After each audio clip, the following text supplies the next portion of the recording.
Hello and welcome to legal knowledge with advocate Noor Yakub Shaikh. तो आज ना मैं आपको बताऊंगी कि एडवोकेट नूर याकूब शेख कौन है और कोंडवा पूना में पिछले 3 सालों में मैंने क्या क्या सफ़र किया, मतलब बीइंग एन एडवोकेट मैंने क्या क्या सफ़र किया, पुलिस एट्रोसिटी, मेरी बिल्डिंग के लोग, इवन तो मैं एक क्राइम के केस के अंदर इन्वॉल्व थी, एक advocate as a advocate role play कर रही थी, लेकिन उन क्रिमिनल्स ने, कुछ चरसी गंजेड़ी थे जिन्होंने यहाँ अड्डा बनाया था, उन लोगों ने मेरे ये क्राइम एक्सपोज करने के ऊपर मुझ पर किस तरीके से हमले किए पुलिस के साथ मिलकर, और फिर वो मेरी पूरी जर्नी क्या रही आप देखेंगे। सबसे पहले आप देखिए मेरे पीछे एक चैनल है सनशाइन हिल्स 2 क्राइम स्टोरी। तो सबसे पहले ना आप मेरी ये वीडियो अगर देख रहे हैं तो इस चैनल को सब्सक्राइब कीजिए। ये चैनल मेरा है, इस चैनल को क्रिएट मैंने किया है। क्यों क्रिएट किया है, क्या इस पर वीडियो है, ये सब कुछ आपको मेरे इस वीडियो के थ्रू और इस पूरी प्लेलिस्ट में आपको मिलेंगे कुछ 150 से ज़्यादा वीडियो।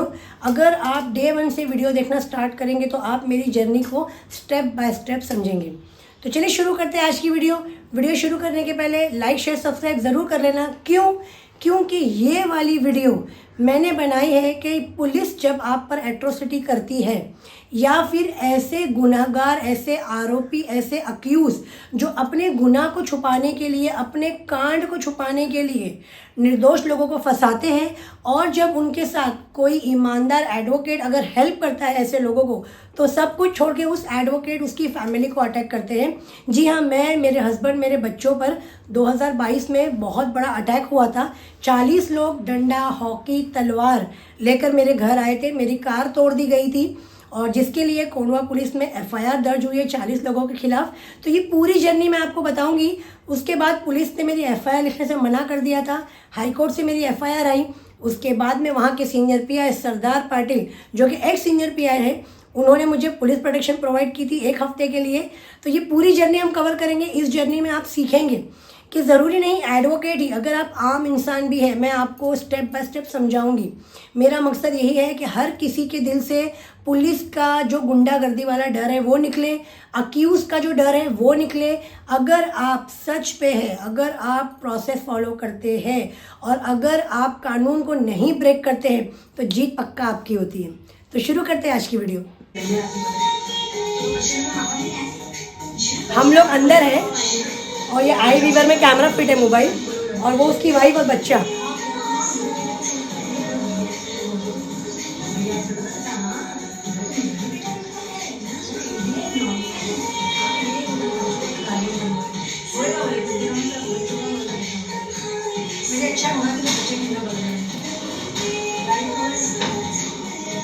अभी आएगा मेरे दरवाजे को हिट करने के लिए।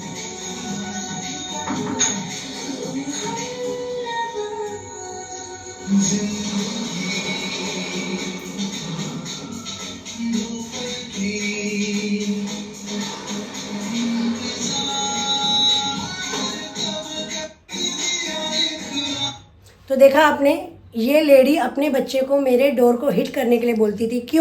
क्योंकि उस वक्त जमात का जो इशू हाईलाइट हुआ था उसकी वजह से बीइंग एन मुस्लिम मेरा रहना मुश्किल हो गया था। मेरे 2 पड़ोसी थे, एक सुनील देव कुमार चौबे और उसके बाजू में एक उसका साला रहता था। इन दोनों ने मिलके हमें बहुत परेशान किया, इसलिए कि हम डर के दब के रहे। लेकिन आप देखिए मैंने इनसे कैसे डील किया। देखिए, सुनील देव कुमार चौबे B306, देखिए कैसे आ रहे हैं अपने बच्चे का डायपर लेकर। इनके घर के बाहर 3 कचरे के डब्बे रखे हैं इनकी वाइफ ने सजा के डेकोरेशन में, लेकिन उनमें कचरा नहीं डालते थे।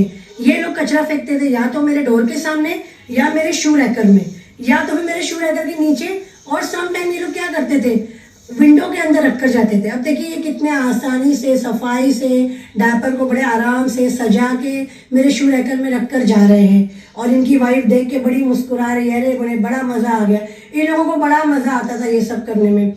और अब देखिए, तो देखा आपने वीडियो बताने का मकसद ये है कि ऐसा नहीं है कि मैं एडवोकेट हूँ तो मुझे लोग परेशान नहीं करते हैं। गलत, मुझे ज़्यादा परेशान करते हैं क्योंकि मैं कानून जानती हूँ, कानून से लड़ना जानती हूँ, इसीलिए वो लोग मुझे दबाना चाहते हैं। तो चलिए शुरू करते हैं आज की वीडियो। तो 2020 में लगा था लॉकडाउन, सबको पता है। लॉकडाउन के बाद जमात का क्या इशू हुआ वो भी सबको पता है। उसके बाद क्या हुआ, मेरे पड़ोसी अचानक बदल गए। सुनील देव कुमार चौबे, इन्होंने सबसे पहले क्या किया, मेरे इस घर में मेरी टेनेंट रखी थी। मेरी टेनेंट को पता नहीं क्या इन्होंने बोला, क्या चढ़ाया, वो मुस्लिम थी, उसका नाम था नूरजहां सैयद, और उसे उसके ओनर ने रातों रात घर से निकाल दिया था। मैंने, मेरे शौहर ने तरस खा के उसे रातों रात अपने घर में लाए। हमने उसका रेंट एग्रीमेंट किया क्योंकि हम उस वक्त ब्रह्मा में रहते थे। तो इस सुनील देव कुमार चौबे ने क्या किया, उस टेनेंट को पता नहीं क्या बोला कि हमें घर में मत आने दो और वो ज़िंदगी भर इस घर में रह सकती है बिना रेंट के। अब जब 3-4 महीने हुए, हम लोगों ने घर में एक बार एंट्री करने के लिए कहा तो वो लेडी हमें एंट्री नहीं करने दे रही। वो डायरेक्टली 100 नंबर पे कॉल लगा रही है, मेरे हस्बैंड को गंदी गंदी गालियाँ दे रही है। तब तक मैं पिक्चर में नहीं आई थी क्योंकि मैं इन मैटर्स में पढ़ती नहीं थी, और तब तक मैं इतनी दबंग एडवोकेट भी नहीं थी, इतने दबंग तरीके से नहीं जाती थी। तो मैंने मेरे हस्बैंड को बोला आप ही डील करो, लेकिन मेरे हस्बैंड ने बोला कि वो लेडी तो बात ही नहीं करती है, घर में नहीं घुसने दे रही है, पुलिस को फ़ोन करती है, पुलिस को बुलाती है। तो मैंने बोला आसपास के नेबर्स उनसे बात करो, सोसाइटी का चेयरमैन होगा उससे बात करो।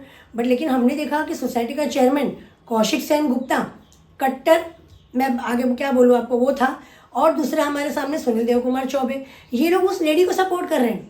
अब आप सोचिए, घर हमारा, हमें घर में एंट्री नहीं मिल रही है, हमें घर का रेंट नहीं मिल रहा है, हम उस लेडी को घर खाली नहीं करवा सकते। क्यों? क्योंकि हम मुस्लिम हैं। हमें यहाँ से भगाने के लिए उन लोगों ने चाल चली। फिर तो मुझे आना पड़ा रूप में। फिर मैंने जाके पुलिस स्टेशन में बात की। उस वक्त के जो सीनियर पीआई थे वो विनायक गायकवाड़ थे। फिर उनसे मैंने बात की कोंडवा पुलिस में, उन्होंने बोला ठीक है हम लेडी को बुलाएंगे।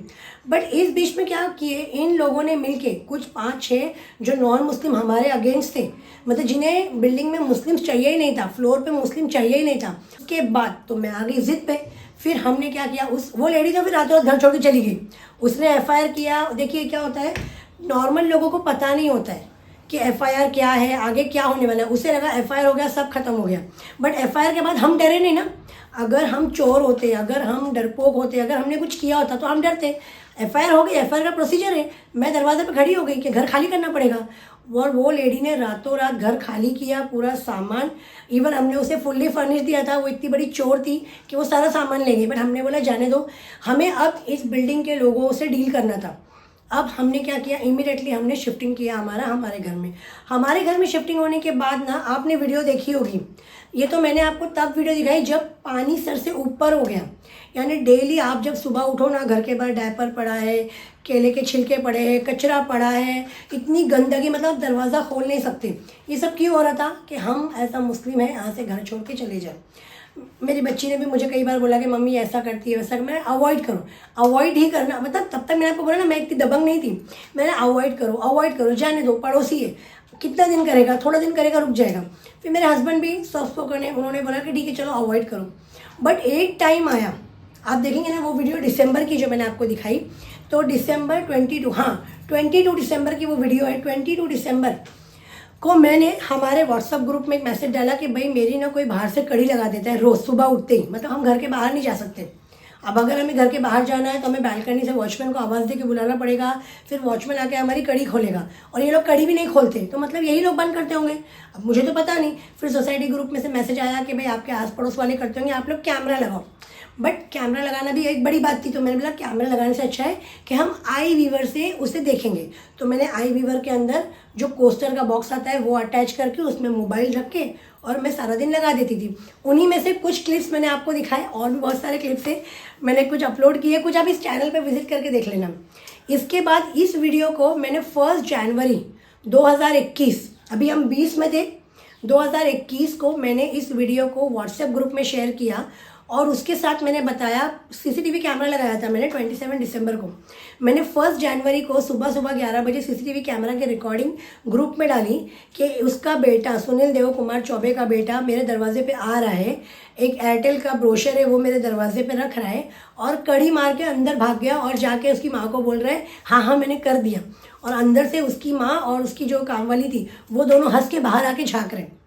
तो ये मैंने कैमरा जूम करके लिया। मैंने उस वक्त कुछ भी नहीं बोला क्योंकि 1 जनवरी को मेरी डॉटर का बर्थडे रहता है। तो उसके बाद वो लोग हमें मारने के लिए आए, वो भी वीडियो रिकॉर्डिंग है मेरे पास में, आप इस चैनल पे जाएंगे आपको मिलेगी। अगर नहीं मिलती है तो मैं अलग से अपलोड करूँगी, या इस चैनल में मैं अपलोड करने को ट्राई करूँगी। बहुत बेस्ट पार्ट है ये पार्ट, बहुत ध्यान से सुनना, यहीं से हमारी जर्नी होती है स्टार्ट। मैंने बिल्कुल बाहर नहीं निकली। जुमा का दिन था, उस दिन मेरे हस्बैंड चले गए जुमा की नमाज़ पढ़ने, मैं मेरे बच्चे घर में ही थे। उन लोगों ने बहुत उधम मचाया। उस वक्त के जितने भी कमेटी मेंबर थे, जिसमें से जेसिका थी, उसमें एक प्राजक्ता थी, उसमें एक जॉयस थी, मुकेश राणा था, उसमें ये सामने सुनील चौबे और 2-4 लोग, ये सब मिलके ना हमें ही डराने आए कि आपने कैमरा कैसे लगाया, किससे पूछ के कैमरा लगाया, आप ऐसे कैमरा लगा नहीं सकते, हमें वो रिकॉर्डिंग दो। फिर वो बोलने लगी बिहारन, बोले इसका कैमरा चढ़ के तोड़ दो, मैं बिहार की हूँ, कहाँ गायब करूँगी पता नहीं चलेगा। 50-50 हज़ार में हम लोग मर्डर करवा देते। ठीक है, मैंने बोला अगर इसको मैं बाहर निकली तो हो जाएगी तू मैं। तो सबसे बेटर मैंने क्या किया, सिर्फ दरवाज़ा ओपन करके बोला कि आप लोग जो बकवास कर रहे हैं ना वो सब सीसीटीवी में जा रही है, मुझे क्या करना है वो मैं करूँगी, आपको जो करना है आप करते रहो। और फिर मैंने डोर बंद कर लिया। तो उनको लगा मैं डर रही हूँ, वो लोग चढ़े मेरा कैमरा तोड़ने। बस मैंने उतनी रिकॉर्डिंग ली। उस दिन तो मैं चुप रही जानबूझ के, उनको लगा उन लोगों ने मुझे डरा लिया तो सब हो गया। नेक्स्ट डे 2 जनवरी 2021 को मैं मेरे हस्बैंड पहुंचे पुलिस स्टेशन। सिर्फ मैंने पुलिस को दिखाया रिकॉर्डिंग, मैंने कुछ भी नहीं बोला कि आप FIR करो, NC करो, मैंने दिखाया रिकॉर्डिंग। उस रिकॉर्डिंग के सुनते ही कोंडवा पुलिस ने FIR कर दी रत्ना चौबे के ऊपर। इसको बुक किया गया शांतता भंग करने के लिए, इसे बुक किया गया मुझे धमकी देने के लिए। फिर इसका ACP के पास ट्रायल चला। ACP ने इस लेडी से ज़मानत ली, श्योरिटी ली कि ये अगली बार ऐसा नहीं करेगी। उसके बाद तो ये लोग एकदम गुमसुम हो गए, घर में घुस गए और बस उसके बाद में हो गया हमारा माहौल बहुत शांत। उस शांत माहौल के बाद इन लोगों ने क्या किया, बाकी लोगों के साथ कॉन्स्पिरेसी स्टार्ट की। यानी एक मुस्लिम लेडी, देखिए यहाँ गौर करने वाली बात है, एक मुस्लिम लेडी, वो भी एडवोकेट, हम इतने सारे नॉन मुस्लिम, हम लोगों पे इसने FIR कर दी, NC कर दी, चैप्टर केस कर दी और हम लोग कुछ नहीं कर पाए। अच्छा, जब पुलिस स्टेशन गया ना मैटर, तो कोई नहीं आया। जो कुछ लोग उसका सपोर्ट करने आए थे, जिसमें एक मनीषा थी, मनीषा भरत जादव, पता नहीं क्या नाम है उसका, क्या नाम है उसका, मनीषा एक कोई मनीषा, उसका नाम मुझे पूरा याद नहीं है। तो एक मनीषा थी और 2-4 लोग और साथ में थे। वो लोग आए, लेकिन वो लोग मुझे ही समझाने लगे, उनका सपोर्ट किसी ने नहीं किया। क्योंकि जब पुलिस के हत्थे आप चढ़ते हैं ना, जब एविडेंस के साथ, तो फिर आप नहीं बच सकते। तो वहीं पे इन लोगों को समझ में आ गया कि हमारी हार हो गई है। लेकिन वो लोग चुप नहीं बैठे। उसके बाद उसका हस्बैंड कंटिन्यू मेरा पीछा करने लगा 1.5-2 महीने तक। उसने मुझे एक्टिवा से गिरा दिया। एक्टिवा से गिराने के बाद में मुझे धमकी दी कि वो मेरा मर्डर करा देगा, ऐसा वैसा। मतलब मुझे उसने फीमेल क्राइम की भी धमकी दी कि मैं सर में कोई हीनियस क्राइम कर दूंगा। और उसके बाद तो मैं बहुत डर गई थी। उसके बाद में मैं गई हमारे सीनियर PI सरदार पाटिल, उनके पास एविडेंस लेके। मैं कभी भी कोई भी बात बिना एविडेंस के करती ही नहीं हूँ। मैं उनके पास एविडेंस लेके गई। मैंने बोला आप ये देखो, मेरी मेडिकल रिपोर्ट थी, वो जितने बार मेरा पीछा करता है, पूरी रिकॉर्डिंग्स थी मेरे पास। मेरे घर के CCTV में रिकॉर्ड होता था वो कितने बजे निकलता है, कितने बजे जाता है। और फिर इसके बाद में सीनियर PI ने इमीडिएटली उसके ऊपर FIR ली, IPC सेक्शन 354D के अंदर, जिसमें एक फीमेल को स्टॉक करना किसी भी तरीके से। वो मेरे फेसबुक पे मुझे स्टॉक करता था। मैं जो फोटोज अपलोड करती हूँ उनके प्रिंट आउट लेके घूमता था। आज भी उसमें वो प्रिंट आउट्स है। और मतलब मेरे इंस्टाग्राम पे, सोशल मीडिया पे सब कुछ मेरा प्रोफाइल पब्लिक है। अगर आप देखेंगे मैंने कुछ भी प्राइवेट नहीं रखा है, क्योंकि हमारे कोई ऐसे फड्डे लफड़े ही नहीं है कि जिसकी वजह से मैं कुछ छुपाऊं। और मैं एक एडवोकेट हूँ और एक वेल नोन एडवोकेट हूँ। मुझे ऑल ओवर इंडिया से लोग कॉल करते हैं और ऑब्वियसली मैं ऑल ओवर इंडिया में अलग अलग जगह जाती हूँ, अलग अलग कोर्ट्स में। आप देखेंगे अगर मेरे स्टोरीज़ में इंस्टाग्राम पे, फेसबुक पे, तो मैं मोस्टली राजस्थान, दिल्ली, फिर जैसे मैं अजमेर, अलग अलग कोर्ट्स जैसे वसई कोर्ट जाती हूँ। अलग अलग कोर्ट्स में मेरा विजिट रहता है। ये लोग मुझे बुलाते हैं मंदसौर में, अहमदाबाद में। तो जिनको लगता है कि मेरी सर्विस अच्छी है वो मुझे बुलाते हैं। तो इसलिए मैंने पब्लिक प्रोफाइल रखा है। उसने मेरे फोटोज़ निकाला, सब निकाला और ये सारे एविडेंस मैंने दे दिए पुलिस को। पुलिस ने इमीडिएटली उस पर FIR की। FIR हुई थी 23 मार्च 2021 को। आप याद कीजिए, मैं आपको 2022 की बात बता रही हूँ, दिसंबर की। और ये इशू एक्चुअली स्टार्ट हुआ था हमारा लॉकडाउन में। तो लॉकडाउन से लेके मैं आप तक आई अभी आपके पास 2021 में। इसके बाद उस आदमी पे हो गई FIR 23 तारीख को। अगले दिन जब पुलिस उसे पकड़ने आई तो वो रातों रात अपना पूरा सामान पैक करके, जी हाँ मेरे पास पूरी वीडियो रिकॉर्डिंग है, हमने तो सोचा भी नहीं था कि ऐसा होगा। और बिल्कुल आवाज़ नहीं हुई सामान खाली करने की। मैंने देखा धीरे धीरे धीरे कुछ आवाज़ आ रही है, देखा तो इसका सामान शिफ्ट हो रहा है। 2 से ढाई घंटे में, मतलब अंदर ही अंदर पैकिंग चालू थी, 2 से ढाई घंटे में उस सुनील देव कुमार चौबे, उसकी बीवी रत्ना चौबे अपने दोनों बच्चों के साथ, जो मुझे बोलती थी कि मेरा मर्डर करवा देगी, और अल्हम्दुलिल्लाह आज तक मैं जिंदा हूँ, तो वो मेरा मर्डर करवा देगी और मुझे पता नहीं कहाँ गायब करवा देगी, और उसका हस्बैंड बोलता था कि मेरा लाइसेंस कैंसिल करवा देगा, और अल्हम्दुलिल्लाह मेरा लाइसेंस कैंसिल नहीं हुआ। और आज तक मतलब अल्हम्दुलिल्लाह अल्लाह ने मुझे इतना नवाज दिया है कि अब तो मेरा पहले से ज़्यादा नाम हो गया है, और अल्हम्दुलिल्लाह मेरी ईमानदारी और मेरी दबंगी जो मैं बोलती हूँ और करती हूँ इसकी वजह से, तो इन चीज़ों की वजह से वो साहब 24 मार्च 2021 को अपना घर छोड़ के हमेशा हमेशा के लिए चले गए। और अभी उन्होंने 2021 में तो चले गए थे, उसके बाद 3-3.5 साल उनका घर बंद था, और अभी 2024 में 2 ही महीने पहले उन्होंने अपना घर बेच दिया है, क्योंकि वो यहाँ नहीं रह सकते। अभी वो फिलहाल उंदरी वाड़ाचीवाड़ी समथिंग कहीं पर रेंट पे रह रहे हैं। तो देखा आपने कितना आसान है प्रोसीजर को फॉलो करना। अगर मैं भी उनकी तरह करती, अगर मैं भी उनकी तरह कचरा रखती, उनकी तरह खड़े होकर डाउनग्रेड की तरह खड़े होकर लड़ाई करती, उसकी बीवी तो पढ़ी लिखी रही थी, वो वहाँ से दरवाजे से कुछ ना कुछ हमें टॉन्ट करती, अगर मैं भी उसी की तरह पैटर्न करती तो क्या होता, हाथापाई होती, गाली गलौज होती, झगड़े होते और दोनों की गलती होती। बाद में क्या होता, अगर कंप्लेन होती तो फिर कंप्लेन में सेटलमेंट हो जाता। तो ये चीज़ नहीं करते हुए मैंने क्या किया, कानून को फॉलो किया। तो अगर आपके भी कोई पड़ोसी आपको इस तरीके से परेशान कर रहे हैं जातिवाद के बेस पे या किसी और बेस पे, तो सबसे पहले आप मेरी तरह सबसे पहले कैमरा लगाइए, पहले इनफ एविडेंस लीजिए, ज़्यादा उतावलापन, ज़्यादा एक्साइटमेंट मत दिखाइए कि अब मैं तुझे बताता हूँ।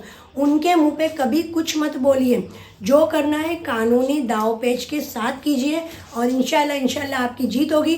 आपको लगता है आपके किसी ऐसे मैटर में मैं आपकी हेल्प करूं तो ज़रूर मुझे कांटेक्ट कीजिए, और मेरे इस चैनल को और इस चैनल को sunshine hills to crime story को ज़रूर सब्सक्राइब कीजिए। ये था हमारा पार्ट 1, मैंने यहाँ एंड किया। इसके बाद उस आदमी ने जाने के बाद क्या कॉन्स्पिरेसी की और हम बहुत बड़ी मुसीबत में फंस गए थे, जिसकी वजह से मुझे अपना घर छोड़कर 6 महीने के लिए अंडरग्राउंड होना पड़ा, और पुलिस ने भी मेरे साथ बहुत ज़्यादती की, जिसके लिए पुलिस को मैं ले गई थी हाई कोर्ट, और अब पुलिस की परेड चल रही है PCA में और ह्यूमन राइट में। अभी 3 दिन पहले मुझे नोटिस आया है कि एडिशनल CP को बुलाया गया है मेरे मैटर के लिए। तो इस बात की अपडेट दूंगी आपको सेकेंड पार्ट में। आई होप आपको वीडियो अच्छी लगी होगी। वीडियो अच्छी लगी है तो इस चैनल पर ज़रूर आना।